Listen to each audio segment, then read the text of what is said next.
रुको, कौन हो तुम?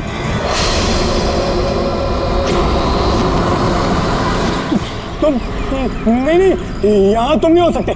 नहीं। ए रुक, अरे यहाँ आने की परमिशन नहीं है किसी को। वॉचमैन पकड़ो इसे। वो देखो भाग रहा है, पकड़ो उसे।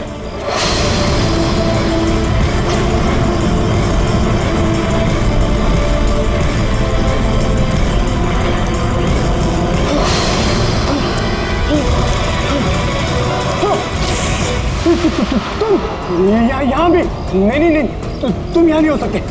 नहीं।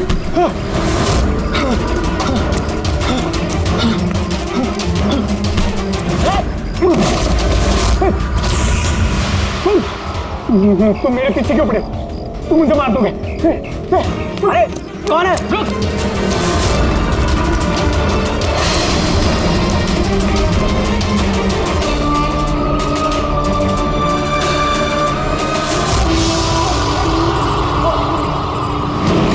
परेश, तुम कहाँ हो? मैं तुम्हारी मदद करने आया हूँ। देखो, डरो नहीं, सामने आओ। मैं तुम्हें उससे बचा लूंगा। कुछ नहीं कर पाएगा वो तुम्हारा। सामने आओ परेश।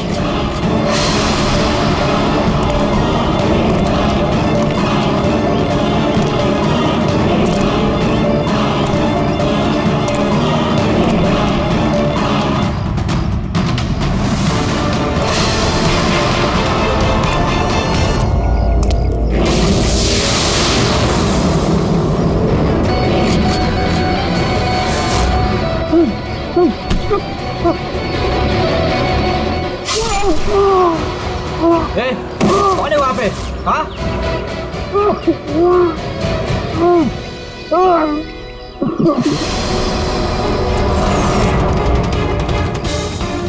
अरे क्या हुआ ये सब? अरे किसने किया? बोलो, बताओ। ठीक तो हो तुम? अरे बताओ किसने किया ये सब? इंस्पेक्टर दा।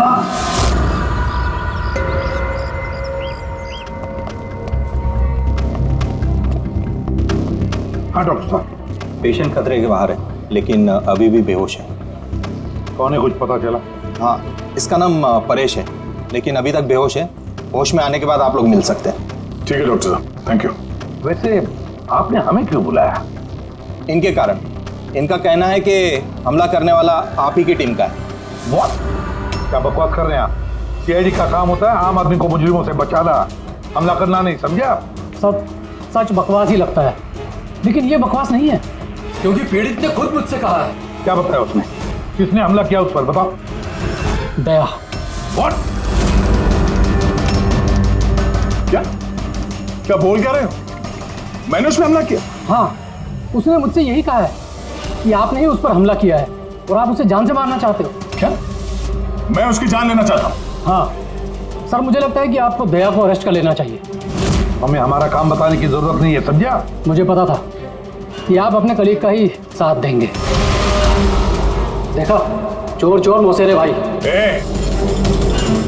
ज्यादा जज मत बन, समझा? और तुम्हारी सर्टिफिकेट की जरूरत नहीं है हमें। परेश को कैसे जानते हो तुम? मैं उसे नहीं जानता सर। तो फिर? सर, ये हमारी कंस्ट्रक्शन साइट पर हमें मिला था। हमें देखकर ऐसे बिहेव कर रहा था कि जैसे इसने कोई भूत देख लिया हो, और फिर एकदम से अंदर भाग गया। और थोड़ी देर बाद इसकी चीख हमें सुनाई दी। जब हम वहां पहुंचे तो वो बुरी तरह जख्मी हालत में पड़ा था, और उसने उसी हालत में हमें बताया कि उस पर हमला दया ने किया है। मैं एक समय पे दो जगह पे नहीं हो सकता। मैं सुबह से ब्यूरो में था। तसल्ली के लिए तुम वो सीसीटीवी फुटेज देख सकते हो, समझे? लेकिन फिर उसने आपका नाम क्यों लिया? एक काम कीजिए, अब जाइए यहाँ से, जाइए। बहुत बोल दिया। Thank you very much doctor साहब। समझ में नहीं आ रहा था, जब तुम ब्यूरो में ही थे तो फिर परेश ने ऐसे क्यों कहा कि दया ने उस पर हमला किया?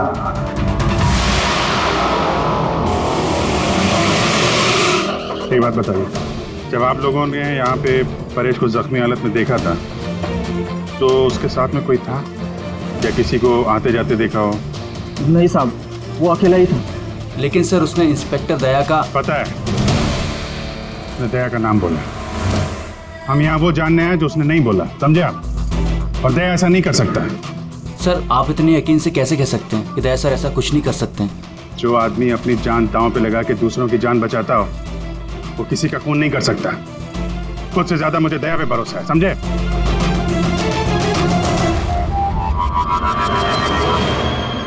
आसपास चेक करते हैं, शायद कोई सबूत मिल जाए।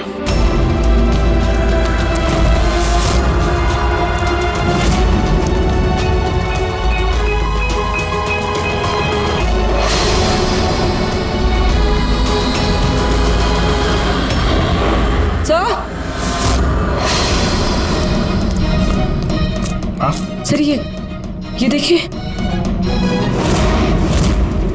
ओह नो,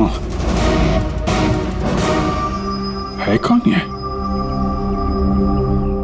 जिंदा है। हेलो एम्बुलेंस, ये मालमणी के पास अंडर कंस्ट्रक्शन बिल्डिंग है, वहां पे भेजो जल्दी। तुम लोग जानते हो इसे? ये तो सुबह सर है, ये 2-3 बार पहले फ्लैट देखने आ चुके हैं। लेकिन सर इसे हुआ क्या है? शायद ऊपर से गिरा है।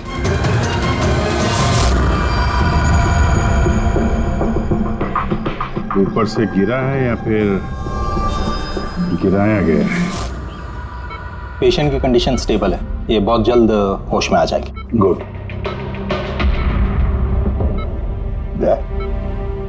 क्या हो गया? इसे तुम ऐसे क्यों देख रहे हो? जानते हो इसे? साहब, अभिजीत तुम यहाँ क्या कर रहे हो? जिस अंडर कंस्ट्रक्शन बिल्डिंग में इस परेश पे हमला हुआ है वहां पे हमें एक और आदमी जख्मी हालत में मिला। और एक आदमी? कौन है वो? तो वॉचमैन बता रहा था उसका नाम सुबू है, वहां पे 2-3 बार आया था मकान देखने के लिए। उसके हाथ में से हमें ये कपड़े का टुकड़ा मिला है। अच्छा, छोड़ दो मुझे मत मारो, छोड़ दो मुझे, मत मारो मुझे, छोड़ दो मुझे। परेश, परेश, मैं इसे भी प्रद्युमन सीआईडी से, घबराओ मत, तुम्हें कोई कुछ नहीं करेगा, हम तुम्हारे साथ हैं। दया, दया छोड़ दो मुझे, दया छोड़ दो मुझे, मुझे मत मारो दया। परेश दया तुम्हारे सामने खड़ा है, मैं इसे भी प्रद्युमन हूँ। दया, दया छोड़ दो मुझे, छोड़ दो मुझे। परेश, दया, दया तुम जाओ, दया तुम क्या चाहते हो मुझसे? दया छोड़ दो मुझे। परेश क्या बात कर रहे हो? दया, दया छोड़ दो मुझे, मुझे मत मारो दया। परेश मैं दया नहीं, मैं अभिजीत हूँ। दया, दया जाओ यहाँ से, जाओ, जाओ। अरे दया इधर है।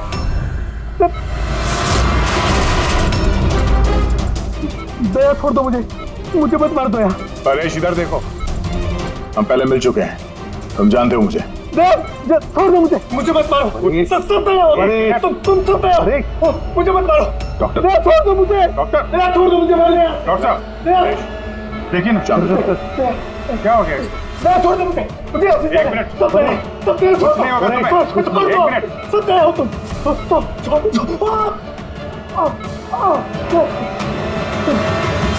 सब दया हो तुम सब दया हो, तुम सब दया हो।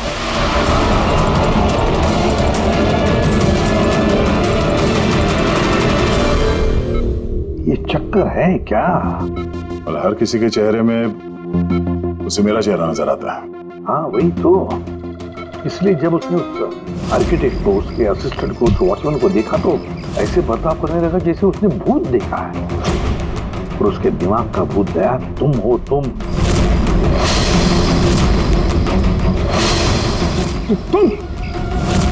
और इसीलिए उसे लगता है कि तुमने उस पर हमला किया है, क्योंकि हमलावर में भी वो तुम्हें ही देख रहा होगा। तो मेरी समझ में ये बात नहीं आ रही सर कि मेरा ही चेहरा क्यों? दया, तुम कह रहे थे ना इसे तुम पहले से जानते हो, कैसे? सर लगभग 15 साल पहले मैंने इसे गिरफ्तार किया था सर। हाँ, और 2 साल पहले ये जेल से छूट गया, और पिछले 2 साल में अलग अलग केस में मैंने इसे 2 बार अरेस्ट किया सर। अभी ये परेश पुराना मेहमान है दया का। और परेश पे हमला किया किसने और क्यों?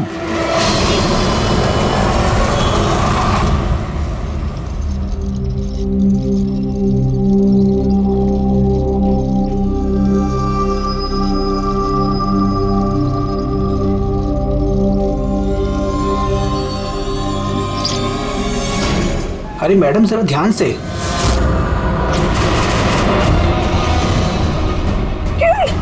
कौन किरण? मैं कोई किरण नहीं हूँ। अरे क्या कर रही है मैडम, क्या कर रही हैं आप? आपको कुछ गलतफहमी हो रही है मैम। अरे मैडम, आप ठीक तो हो ना? कौन किरण?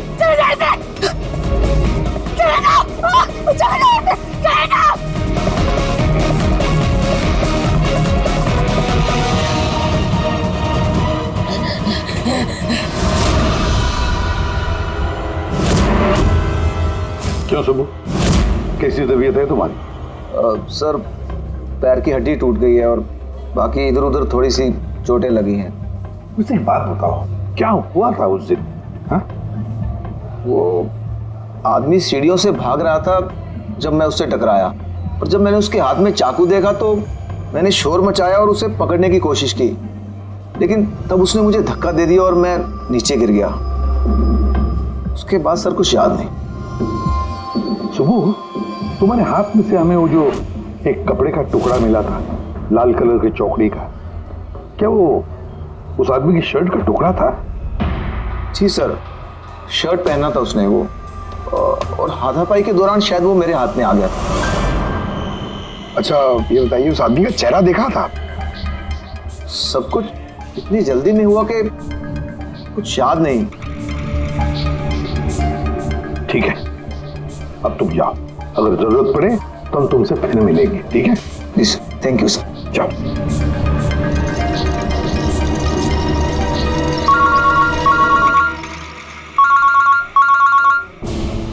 आद्या, क्या? कहां पर? अच्छा ठीक है, मैं अभिजीत और पूर्वी को भेजता हूं उधर। हाँ हाँ, अभी अभी। यस। क्या हुआ सर?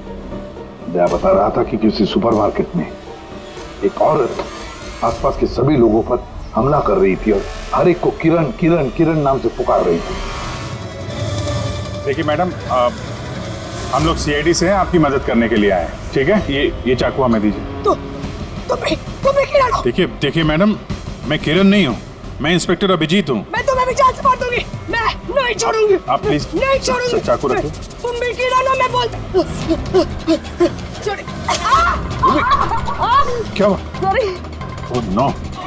अरे क्या हो गया? ये औरत गिर कैसे गई? क्या हुआ? हटिए, आजा। एक्सक्यूज मी, हटिए, पीछे हटिए। एक मिनट पीछे आइए। हुआ क्या है इसको? मैडम सुनिए। क्या हुआ इसे? मैडम, सर ये तो मर चुकी है। क्या? इसके शरीर में टेट्राकोटॉक्सिन या ब्यूरारे नाम का जहर इंजेक्ट किया गया था, जिसकी एक बूंद भी जानलेवा हो सकती है। मगर ये जहर तो हमारे देश में आसानी से नहीं मिलता ना। सिर्फ उसे ही मिलता है जो बड़ा रिसर्च कर रहा हो। तो भगदड़ में किसी ने वो पॉइजन इसे इंजेक्ट कर दिया। मगर एक काम करो, इस हादसे के वक्त का जो सीसीटीवी फुटेज है ना, वो अच्छी तरह से चेक करो। खूनी की तस्वीर उसी में मिलेगी सर। और सर इस परेश का क्या? इसे हर जगह मैं ही क्यों दिखता हूँ? सालू के साहब, मुझे तो ये केमिकल की बहुत बड़ी गड़बड़ लग रही है। ठीक कह रहे फ्रेडी, बस ये वाकई किसी खास केमिकल की वजह से, क्योंकि मुझे इसके और परेश के दिमाग में एक अलग किस्म का केमिकल मिला है। तुम्हारे कहने का मतलब है कि इसी केमिकल की वजह से इन दोनों का बर्ताव एक जैसा और एक ही चेहरा इन दोनों को दिखता है। हाँ बस, और मैं इस केमिकल को और डिटेल में समझने की कोशिश कर रहा हूँ। मतलब जब तक इस परेश के दिमाग पर इस केमिकल का असर रहेगा, हमें कोई जवाब नहीं मिलेंगे।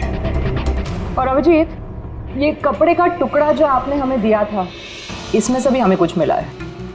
कमाल है तारिका जी, आज तो फोरेंसिक में एक के बाद एक सबूतों का खजाना हाथ लग गया है। क्या मिला क्या आपको? ये कॉटन का कपड़ा है और इसके रेशों में आटे के कुछ ट्रेसेस मिले। आटा? सिर्फ आटा? सिर्फ आटा। हाँ वाकई खजाना तो हाथ लगा है। आटा। सर ये फोटोग्राफ है सर। ये जितने भी लोग हैं इनमें से किसी ने उन्हें पॉइजन का इंजेक्शन दिया सर। अब और एक काम करो, ये जितने सारे लोग हैं ना, इन सब की मूवमेंट ट्रैक करो। शॉपिंग मॉल में खून होने से पहले ये लोग कहाँ थे, कहाँ से आए, क्या क्या कर रहे थे, और खून होने के बाद में देखो ये लोग कहाँ कहाँ गए। ओके?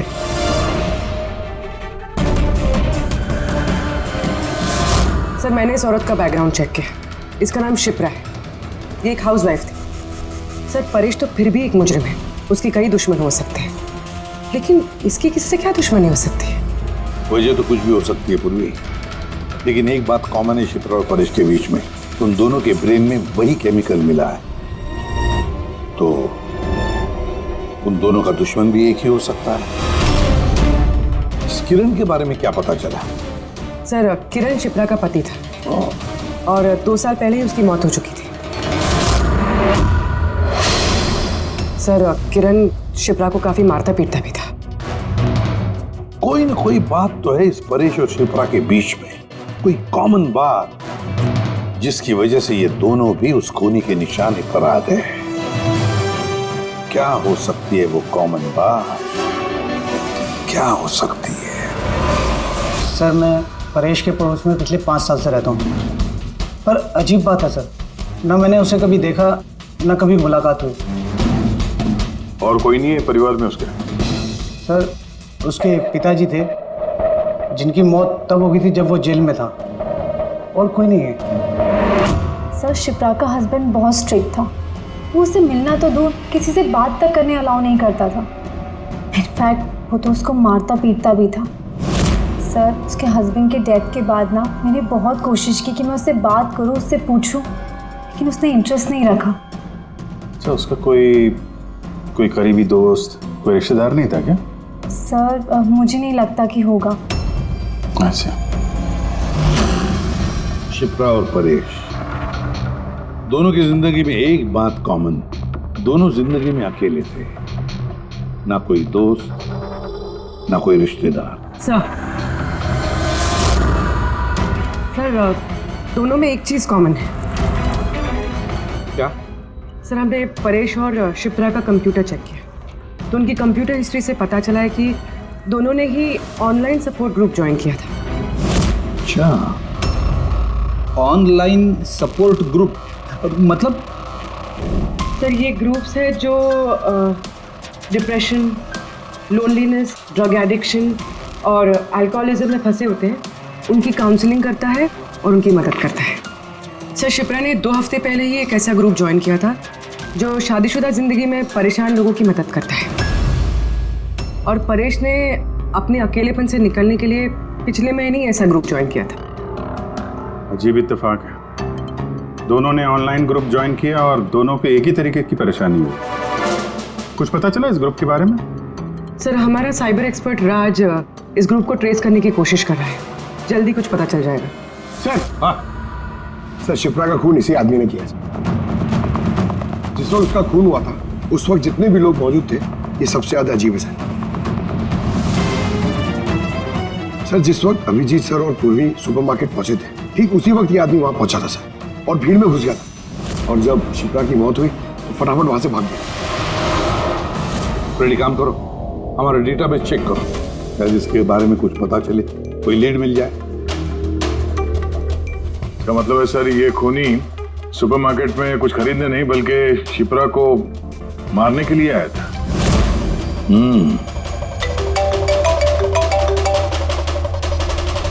हाँ राज, ओके, ठीक है, तो तुम मुझे एड्रेस SMS कर दो। Thank you. Sir, cyber expert Raj का फोन था, उसका कहना है कि ये दोनों ग्रुप्स एक ही IP एड्रेस से बनाए गए हैं। एक ही कंप्यूटर से? हाँ सर। IP का एड्रेस मिला है? हाँ सर, अंधेरी में एक प्रिंटिंग शॉप है, ये दोनों ग्रुप्स वहीं से बनाए गए हैं। बस, तो फिर अभिजीत, तुम और पूर्वी जाओ वहां पर और देखो कौन है इस सबके पीछे और उसका क्या कनेक्शन है। सर, क्या सोच रहे होते हैं? सर, नहीं, पंकज ने भी बताया कि वो खूनी शिप्रा को मारने के इरादे से ही आया था। तो फिर सर, उसे पता कैसे चला कि शिप्रा वहाँ सुपरमार्केट में है और वो लोगों पे हमला कर रही है? वो शिप्रा को फॉलो कर रहा होगा सर। अगर फॉलो कर रहा था तो अभिजीत और पूर्वी के वहां सुपरमार्केट में पहुंचने से पहले वो मार के निकल जाता, बाद में नहीं मारता उसे। अभिजीत को सुपरमार्केट पहुंचने में 20 मिनट लगे और खूनी को भी वहां पहुंचने में 20 मिनट लगे, तो इसका मतलब है दोनों को भी खबर एक ही वक्त पहुंची थी। सो कहीं ऐसा तो नहीं कि इंफॉर्मेशन खूनी को हमसे ही गई हो? हमारे यहां से इंफॉर्मेशन? हाँ, हो सकता है। क्या कहीं ऐसा तो नहीं कि जब हम परेश को देखने गए थे हॉस्पिटल में, उस वक्त खूनी वहां पर मौजूद था और उसने मेरी बातें सुन ली हो? खूनी हॉस्पिटल में कर क्या रहा था? क्या परेश खूनी के हाथों पहले तो बच गया था।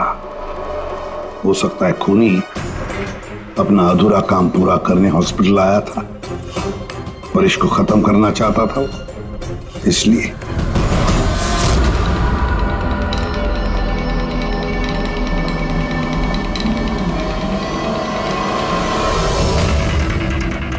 डॉक्टर साहब, क्या आपने इस आदमी को देखा है?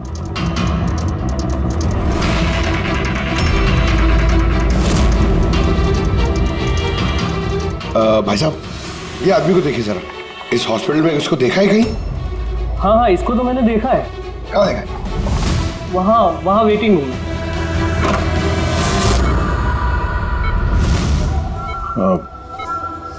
यहाँ कोई आया था क्या? नहीं सर, यहाँ कोई नहीं आया। ठीक। हाँ दे सर, परेश तो ठीक है पर वो खूनी अभी तक दिखा नहीं। कहीं तो छुप कर बैठा ही है दया, सही वक्त का इंतजार कर रहा है। वेटिंग रूम में भी चेक किया सर, अभी कोई नहीं है। तो यही पता है, पर कहाँ छुप कर बैठा है ये?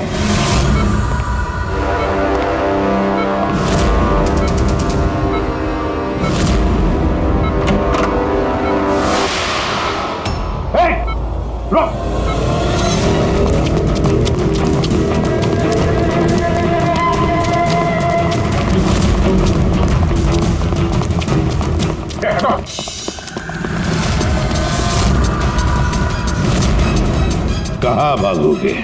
रुक!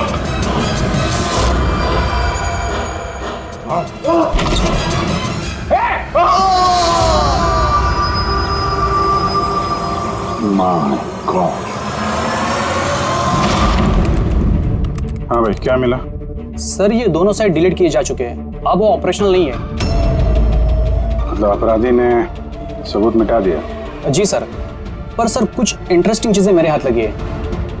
क्या? ये देखिए सर, इसी आईपी एड्रेस से, इसी कंप्यूटर से उस तरीके के 6 और ऑनलाइन सपोर्ट ग्रुप बनाए गए हैं। तो लोगों को फंसाने के लिए ऐसे कई ग्रुप बनाए गए हैं? बिल्कुल सर। सर, बाकी ग्रुप डिटेल में चेक कर लेता हूँ। मतलब सर, परेश और शिप्रा के अलावा और भी कई लोग हैं जिन्हें इन लोगों ने फंसाया है। मगर सर, मकसद क्या हो सकता है इस तरह से साइट बना के लोगों को टारगेट करने का? वही केमिकल से रिलेटेड कुछ होगा। ये कुछ मिला रजिस्टर में? हाँ सर। सर, पिछले 3 महीनों में 85 लोगों ने कंप्यूटर यूज़ किया। सबकी डिटेल्स चेक करनी पड़ेगी। ठीक है सर। ये देखिए, 6 में से 5 ग्रुप डिलीट किए जा चुके हैं, लेकिन अभी भी एक सपोर्ट ग्रुप एक्टिव है और अभी भी उसे कोई ऑपरेट कर रहा है। Enhancing the life of lonely people. मतलब साफ है, ग्रुप बनाया जाता है, तना लोगों को फंसाया जाता है और बाद में ग्रुप डिलीट। तो अब उन्हें एक और शिकार की जरूरत है। एक आइडिया है पूरी। कुछ पता चला इस आदमी के बारे में? फिलहाल तो कुछ नहीं। वॉलेट के अलावा इसके पास कुछ भी नहीं मिला है, मोबाइल फोन तक नहीं। तो हमारे पास कोई सुराग नहीं है। दया, ये केस दिखता उतना सिंपल नहीं है, बहुत बड़ा षड्यंत्र है ही है। कई सारे लोग इसमें इन्वॉल्व हैं। ये तो इस खेल का मोहरा लग रहा है सर, वो भी भाड़े का। और इस केस का मास्टरमाइंड अभी भी आजाद घूम रहा है, अपने नए शिकार की तलाश में होगा। जल्द से जल्द ढूंढना होगा सर इसे। हाँ पंकज, आराम से। बस खड़े। ये क्या ही था उनके? सर, आप ये क्या खेल खेल रहे हैं पंकज के साथ? नहीं नहीं, ये कोई खेल नहीं। बस मैंने बताया था ना, ये केस बहुत ही पेचीदा है, बड़ा कॉम्प्लेक्स है। याद है ना मैंने बताया था उस परेश के और उस शिप्रा के दिमाग में मुझे एक अलग तरीके का केमिकल मिला था। हाँ, मैंने उस केमिकल को रिप्लिकेट किया और इस पंकज के शरीर में इंजेक्ट कर दिया। व्हाट? तू पागल हो गया फारूक है? अगर इसे कुछ हो गया तो?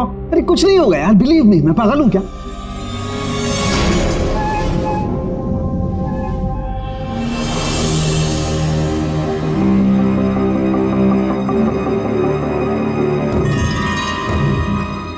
पंकज, अब आंखें खोलो, देखो तुम्हारे सामने कौन खड़ा है। तो फ्रेडी सर है। ग्रेट, ये फ्रेडी सर है ना? अब इस तरफ देखो पंकज, यहां कौन खड़ा है?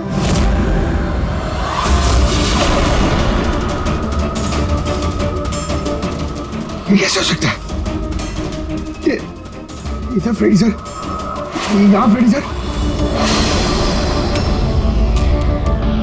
मतलब शाहरुख है, ये परेश और शिप्रा के साथ यही हो रहा? बंद कर। बस बस, पट्टी लगा लो, पट्टी लगा लो, बस। ये देखा बस, इसे फ्रेगोली सिंड्रोम कहते हैं। इस सिंड्रोम में इंसान को एक ही चेहरा हर चेहरे में दिखाई देता है। उस इंसान का चेहरा जिसे या तो वो सबसे ज्यादा नफरत करता है या जिससे सबसे ज्यादा डरता है। पंकज, मुझसे इतनी नफरत करता है तू? अरे सर, आपसे नफरत थोड़ी करता हूँ सर, आपसे तो मैं डरता हूँ। पंकज को मैंने इस केमिकल का बहुत थोड़ा सा डोज दिया, इसीलिए इस पर वैसा असर नहीं हुआ जैसा शिप्रा पर और परेश पर हुआ था। परेश और शिप्रा को तो इतना हैवी डोज दिया गया था कि उनके दिमाग पर गहरा असर हुआ और साइकोसिस लेवल पर पहुंच गए। इसलिए दोनों ऐसा रिएक्ट कर रहे थे जैसे सामने भूत दिख गया हो। तो इसका मतलब जैसे जैसे परेश के दिमाग से ये केमिकल का असर कम होगा, नॉर्मल हो जाएगा और हमें अपराधी तक पहुंचने का जरिया मिल जाएगा। हो सकता है, लेकिन दावा नहीं कर सकते। और हाँ, हम ये भी नहीं कह सकते कि इस केमिकल का असर कितने दिनों में खत्म होगा।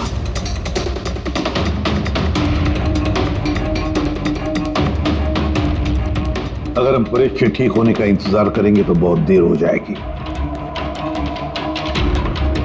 हमें कोई और तरीका ढूंढना होगा, कोई और तरीका। हाँ पूर्वी? सर, मैंने वो ऑनलाइन ग्रुप पे रजिस्टर कर लिया और डिटेल्स भी एकदम परेश और शिप्रा की तरह थी। नो फ्रेंड्स, नो फैमिली, एकदम अकेले। उन लोगों को ऐसे लोगों की तलाश है। ये तुम्हारा ट्रैकर, इससे पता चलता रहेगा तुम्हारे मूवमेंट के बारे में। और ये तुम्हारा कैमरा। हमारे पास सिर्फ ये वॉलेट है सर, उस आदमी की पहचान और असलियत जानने के लिए, और एक कुछ चीजें मिली है साथ में। पेट्रोल पंप का बिल, ये होटल का मैच बॉक्स, खरीदा हुआ मैच बॉक्स, तो ये नंबर किसका है? ये सेलफोन लगता है किसी? सर हम इस पेट्रोल पंप पे गए थे, वहां से पता चला सर ये आदमी महीने में 2-3 बार वहां पे आता है और सीसीटीवी फुटेज में हमने देखा कि वो अपने बाइक पे हर बार अलग अलग नंबर प्लेट लगा के आता है। हाँ, और पेमेंट कैश में करता है। और सर ये मैच बॉक्स जिस होटल का है वहाँ पे भी हमने पूछताछ की। वो आदमी महीने में 5-6 दफ़ा खाना खाने आता है और पेमेंट भी कैश से करता है। सर ये नंबर के बारे में आप पूछ रहे थे सर, ये बार में एक लड़की है जो काम करती है उसका है। वो कह रही थी कि उस आदमी का नाम अशोक है और 1-2 बार उनसे बात हुई है, फिर वो गायब हो गया सर। मतलब हमारे पास इस अशोक के बारे में सिर्फ इतनी इंफॉर्मेशन है। एक काम करते हैं, ये सारी जो लोकेशंस है ना, पेट्रोल पंप, बार और ये होटल, देखते हैं कहाँ पर है। जरा मैप दिखाओ।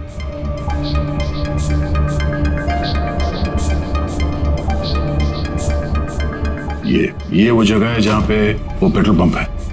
सर यहाँ पे बाहर है सर। और सर ये होटल है। बार, ये होटल, पेट्रोल पंप।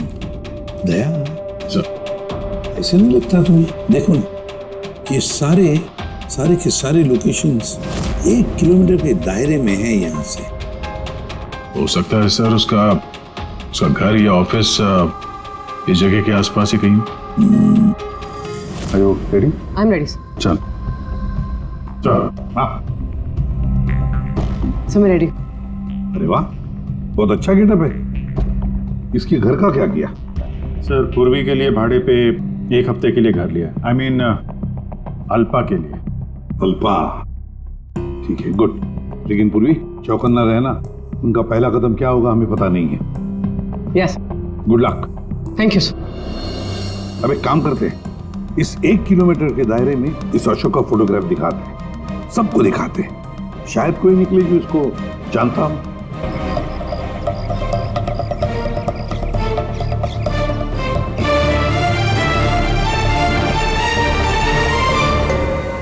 पूर्वी, हाँ सर। चौकन्ना रहना। सर यहाँ पे तो सब ठीक है।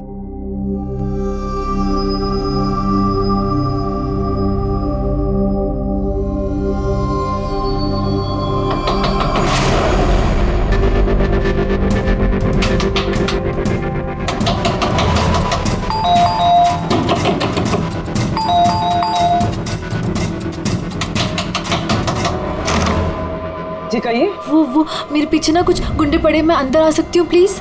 1 मिनट।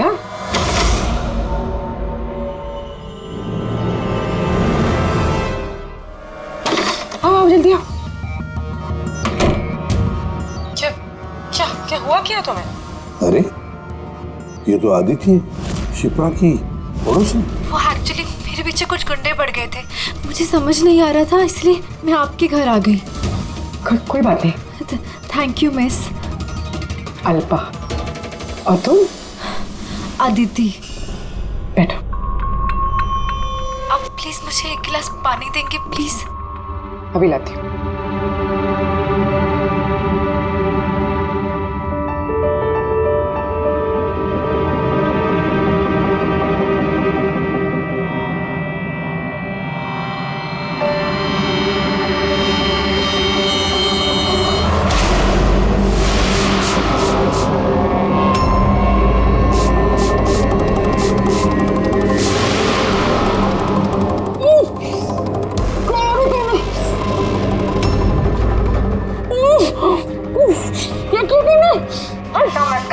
कुछ ऐसा नहीं किया, ज्यादा दर्द नहीं दूंगी तुझे मैं। पूर्वी,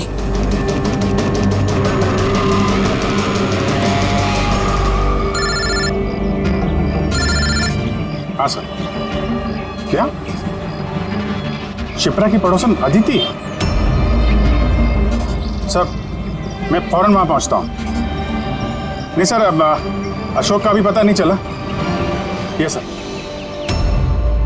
सब कुछ प्लान के मुताबिक तो चल रहा है। अब देखते ही आदित्य पूर्वी को कहां लेकर जा रही है। अरे ये क्या, ट्रैकर एक ही जगह पे मूव ही नहीं हो रहा। कहीं ऐसा तो नहीं तुम लोगों को ट्रैकर के बारे में पता चला हो, निकाल कर फेंक दिया हो? माय गॉड, अब तक पहुंचेंगे कैसे इन सब तक?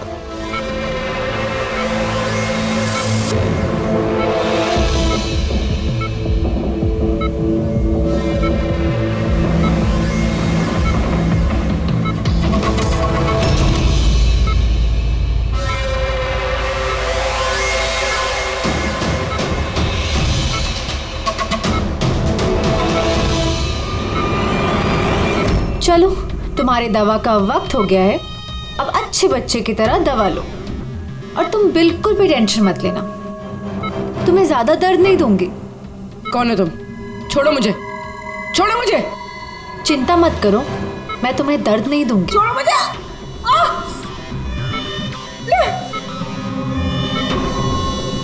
मैंने तुम्हें मना किया था ना कि कुछ दिनों के लिए हम किसी नए लोगों को नहीं लाएंगे, क्योंकि सीआईडी वाले हमें पागलों की तरह ढूंढ रहे हैं। हमारी कोई भी लापरवाही हमें बहुत महंगी पड़ सकती है।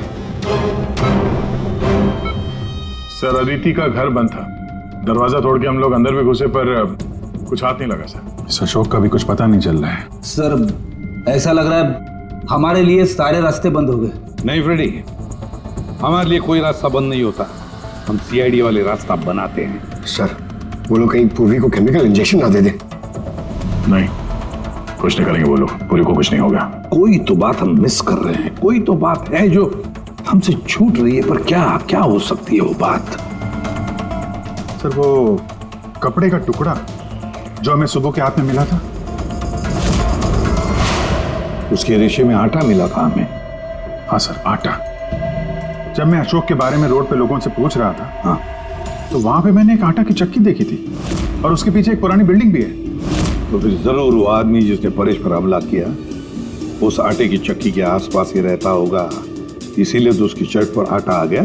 तो ये भी तो हो सकता है कि परेश पे हमला करने वाला अशोक ही हो। सर वो कपड़े का टुकड़ा भी अशोक का ही हो सकता है।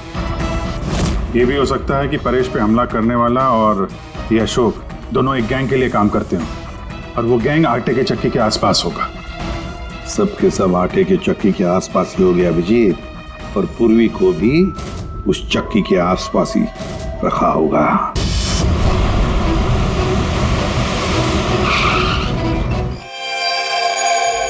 कोई अपने जगह से नहीं लेगा, कोई भी नहीं। पूर्वी कहाँ है? अदिति, पूर्वी कहाँ है?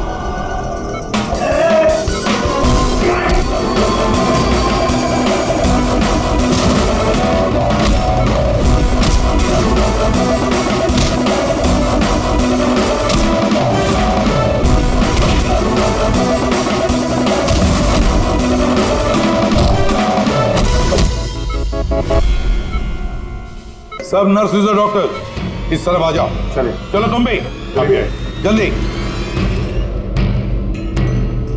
डॉक्टर आदिति, पूर्वी कहाँ है? पूर्वी कहाँ है?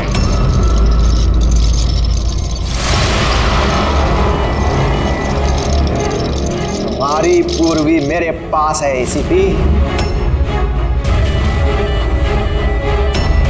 सुब्बू तुम? हाँ, मैं। जिसे तुम लोग यहां वहां खोज रहे थे ना, वो तुम लोगों के साथ ही था। मुझे देखकर अफसोस तो हो ही रहा होगा ना। मुझे पता था सीआईडी कोई भी काम अधूरा नहीं छोड़ेगी, इसलिए मैं अपना हर कदम फूंक फूंक कर रख रहा था। लेकिन इस अदिति की बेवकूफी की वजह से सब गड़बड़ हो गया और मुझे फंसाने के लिए तुमने अपने इस ऑफिसर को मेरे पास भेज दिया। लेकिन अब ये मेरे जाल में फंस चुकी है और मुझे यही यहां से बाहर निकालेगी। तुम्हें क्या लगता है पूर्वी की आड़ लेकर तुम हमसे बच जाओगे? नहीं, लगता नहीं है, ऐसा ही होगा। अगर तुम अपने इस बहादुर ऑफिसर को जिंदा देखना चाहते हो तो मुझे यहां से जाने दो, नहीं तो मैं ये केमिकल इसके अंदर इंजेक्ट कर दूंगा और उसके बाद क्या होगा तुम लोग सब जानते हो। पर ये सब तुम क्यों कर रहे हो? हाँ? अपने बेटे रवि के लिए। अपने बेटे के लिए? हाँ, मेरे बेटे को पार्किंसन नाम की बीमारी है। मैं अपने केमिकल से उस बीमारी का इलाज ढूंढ रहा हूं और मैं जिस फार्मा में काम करता हूं वो मुझे इंसानों पर उसे ट्राई करने नहीं देती। इसीलिए तुमने अपने तरीके से लोगों को फंसा के उन पे ये एक्सपेरिमेंट करना शुरू कर दिया। अगर मैं ऐसे नहीं करूंगा तो मैं सही इलाज तक नहीं पहुंच पाऊंगा। कैसे पता चलेगा मुझे कि इन केमिकल्स का इंसानों पर रिएक्शन क्या होता है? और इसीलिए तुम सपोर्ट ग्रुप में ऐसे लोगों को टारगेट करते थे जो अकेले रहते थे, ताकि अगर वो गायब भी हो जाए तो किसी को भनक ना लगे और तुम उन पर अपने एक्सपेरिमेंट्स आराम से करते रहो। हाँ? अकेलेपन से जूझ रहे परेश को मैंने अपने सपोर्ट ग्रुप के जरिए फंसाया और उस पर एक्सपेरिमेंट शुरू किया। लेकिन इन सबकी गलती की वजह से वो यहां से भाग निकला और तुम लोगों के हाथ लग गया। नहीं तो मेरा प्लान कभी फेल नहीं होता। तभी तुम उसकी जान के पीछे पड़े हुए थे। मैं तो उसे अंडर कंस्ट्रक्शन बिल्डिंग में ही मार डालता, लेकिन वो आर्किटेक्ट बीच में आ गया।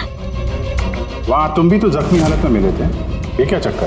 परेश को जैसे ही मैंने चाकू मारा मुझे लोगों की आवाज आई और मैं वहां से भागना चाहा और हड़बड़ी में तुम्हारा पैर फिसल गया और तुम सीधे नीचे गिर गए।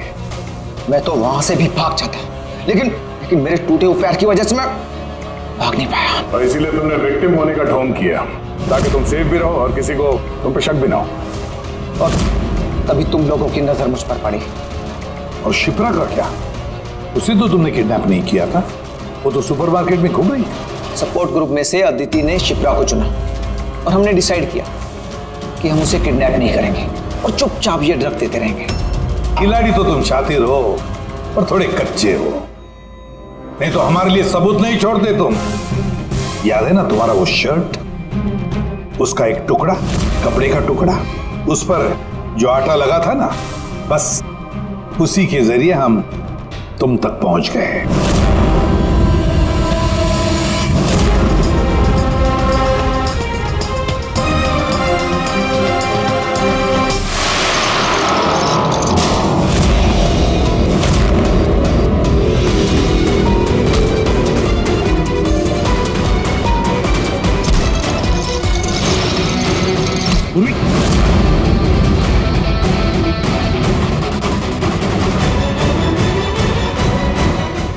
देखो, हाँ? क्या किया तुमने सुब्बू? कभी सोचा है? हाँ? अपने बेटे को बचाने के लिए तुमने न जाने कितने लोगों की जान दांव पर लगा दी, पर यह नहीं सोचा ना कि सही क्या है, गलत क्या है। तुम्हारे बेटे को तो हम अच्छी से अच्छी ट्रीटमेंट दिलवाएंगे, मगर तुम्हें जेल की सलाखों के पीछे बिठा देंगे। शायद फांसी का ऑर्डर भी आ जाएगा तब तक।